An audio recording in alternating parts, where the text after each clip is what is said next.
2025 IPL mega auction record breaking रहा। Teams ने players पर इन टोटल 639.15 करोड़ स्पेंड करे, जो एक ऑल टाइम हाई है। ऋषभ पंत 27 करोड़ के साथ आईपीएल हिस्ट्री के हाईएस्ट पेड प्लेयर बने, वहीं श्रेयस अय्यर 26.75 करोड़ के साथ सेकंड हाईएस्ट। 13 साल के वैभव सूर्यवंशी, जिन्हें 1.1 करोड़ में राजस्थान रॉयल्स ने खरीदा, आईपीएल के यंगेस्ट एवर प्लेयर बने। जहां कई टॉप फॉरेन प्लेयर्स का लिमिटेड कोटा होने के कारण से अनसोल्ड जाना समझ आता है, इस रिकॉर्ड ब्रेकिंग ऑक्शन के होते हुए भी कई ऐसे इंडियन प्लेयर्स रहे जिन्हें शॉकिंगली किसी टीम ने पिक नहीं करा। तो आइए नजर डालते हैं उन टॉप 5 इंडियन प्लेयर्स पर जो इस आईपीएल में अनसोल्ड रह गए।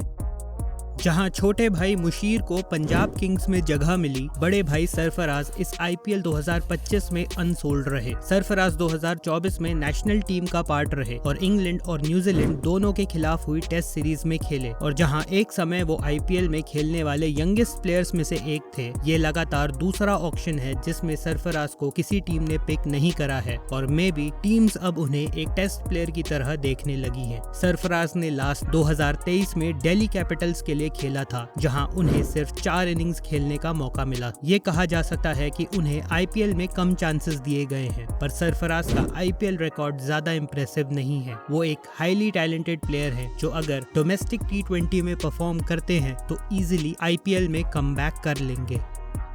पिछले कुछ आईपीएल सीजन से शार्दुल ठाकुर का फॉर्म डिप करता जा रहा है और फाइनली 2024 ऑक्शन में वो अनसोल्ड चले गए। पिछले सीजन सीएसके के लिए खेलते हुए उन्होंने 9 मैचेस में सिर्फ 5 विकेट्स लिए, वो भी 9.76 की इकोनॉमी के साथ। वो ना ही विकेट्स ले रहे थे, ना ही रन रोक रहे थे। इम्पैक्ट प्लेयर रूल ने ऑलराउंडर्स के इंपॉर्टेंस को कम कर दिया है, और शार्दुल जो लोअर ऑर्डर बैटिंग भी कर लेते थे, उनके सिलेक्शन पर इसका नेगेटिव इफेक्ट दिखा। एक और फैक्टर जो उनके अगेंस्ट गया था वो उनका ऑक्शन के डे 2 में आना था, जहां उनका 2 करोड़ का बेस प्राइस टीम्स को महंगा लग रहा था। शार्दुल ने लास्ट 2022 में इंडिया के लिए T20 खेला था, और 33 की उम्र में अगर वो डोमेस्टिक सीजन में परफॉर्म नहीं कर पाए तो शायद उनका आईपीएल करियर खत्म हो सकता है।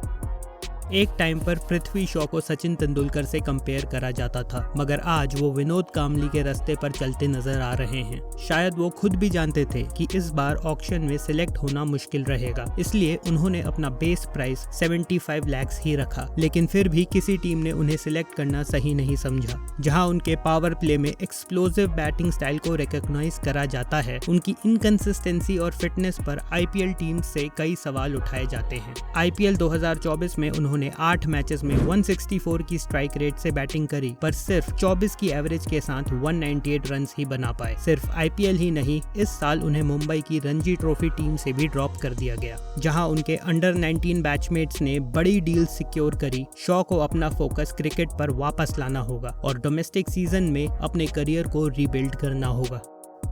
Experienced Indian batter Mayank Agarwal को किसी टीम ने सिलेक्ट नहीं करा। पिछले आईपीएल में एसआरएच के लिए उन्होंने 4 मैचेस खेले, पर उनका अभिषेक शर्मा और ट्रेविस हेड की ओपनिंग पार्टनरशिप के बीच में जगह बनाना काफी मुश्किल रहता। पर फिर भी एक फॉर्मर फ्रेंचाइज कैप्टन और 14 साल आईपीएल एक्सपीरियंस रखने वाले प्लेयर का सिर्फ 1 करोड़ बेस प्राइस पर भी ना सिलेक्ट होना काफी शॉकिंग था। उमेश यादव का अनसोल्ड जाना उनके लंबे करियर का अंत दर्शा सकता है। एक फास्ट बॉलर के लिए एज बहुत बड़ा फैक्टर होती है, और अब 37 की उम्र में टीम्स को उन पर कॉन्फिडेंस नहीं रहा है। पिछले सीजन जीटी के लिए उन्होंने 7 मैचेस में 8 विकेट्स लिए, पर 10 की इकोनॉमी रेट के साथ वो महंगे साबित हुए, और शायद हमने उमेश यादव को आईपीएल में आखिरी बार देख लिया है।